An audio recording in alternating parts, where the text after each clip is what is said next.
पहले इस लड़के को घर में गीतिबा जयराज सिंह जडेजा के घर के अंदर इसको बुलाया जाता है। वहां इसके साथ में बहुत बेरहमी के साथ में मारपीट की जाती है। फिर रात को इसका अपहरण होता है और फिर ये मारा जाता है। आज इस मामले को पूरे के पूरे 2 महीने हो गए। મિત્રો તમને બધા લોકોને ખબર છે કે રાજકુમાર જાટ જે આ મિત્રો વાત કીધું તેના માટે લોકો ખુલ્લેઆમ લડી રહ્યા છે, હજી તેમને ન્યાય મળ્યો નથી। હવે મિત્રો શું આવનારા ટાઈમમાં નવું જૂનું થઈ રહ્યું છે? જે આ મિત્રો વાત કીધું ચેનલમાં પાયો પહેલી વાર આવી હતી ઓડીને બને એટલો શેર કરીને સબસ્ક્રાઇબ કરવાનું ભૂલતા નહીં। તમને બધા લોકોને ખબર છે કે અત્યારે મિત્રો વાત કીધું ગોંડલની અંદર જે આ મિત્રો વાત કીધું ગોંડલ આખું સરસામાં છે ને સરસામાં રહેવાનું ખાસ કારણ તો તમને બધા લોકોને ખબર પડી જ ગઈ છે।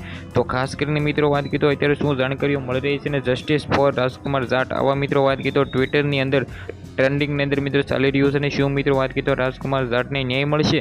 જે આ મિત્રો વાત કીધો ખુલ્લેઆમ જે ગોંડલની અંદર થયું હતું તમને લોકોને ખબર છે કે અત્યારે સોશિયલ મીડિયાની અંદર ભાઈ તેના માટે લોકો લડી લેવાના મૂડમાં છે। ખાસ કરીને મિત્રો વાત કીધું અત્યારે ખુલ્લેઆમ લોકો એવું કહી રહ્યા છે લોકોની અંદર મિત્રો ખાસ કરીને રાજકુમાર જાટના પિતા અને મિત્રો વાત કીધું રાજસ્થાનના લોકો કે ભાઈ જયરાજભાઈ જાડેજા અને ગણેશભાઈ ગોંડલે મારા દીકરાની હત્યા કરી છે।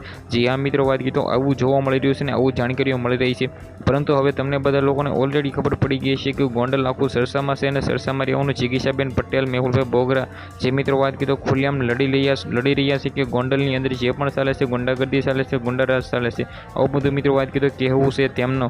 મિત્રો વિડીયોને શેર કરીને ભાઈઓ સબસ્ક્રાઇબ કરવાનું ભૂલતા નહીં। આવનારા ટાઈમમાં શું થાય છે શું નહીં જે પણ થશે આવનારા ટાઈમના જે પણ વિડીયો વાયરલ થશે એ સૌથી પહેલાં તમારા સમક્ષ લાવવાની જિમ્મેદારી મારી। સબસ્ક્રાઇબ કરીને વિડીયો શેર કરવાનું ભૂલતા નહીં। ધન્યવાદ।